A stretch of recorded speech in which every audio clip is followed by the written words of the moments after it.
Okay, so these stacking cups, first off, they're really cute. They're a little bit bigger than the other stacking cups that we have, and they're definitely a lot more durable than other cups that we've had.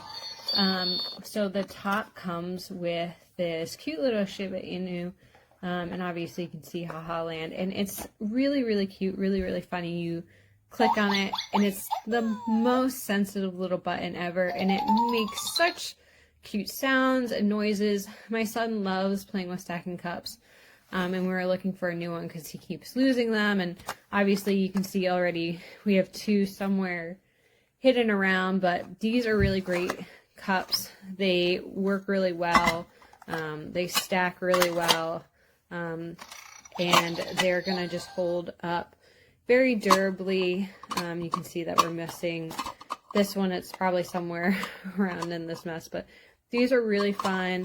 We love that the numbers are on them. It has different things. So these are really great stacking cups, and we really recommend them. 10, 9, 8.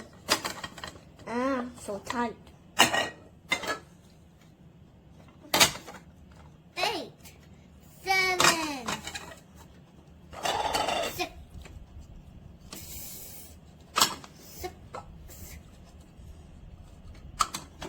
5. That's 4. That's 4. 4, 3, 2, 1.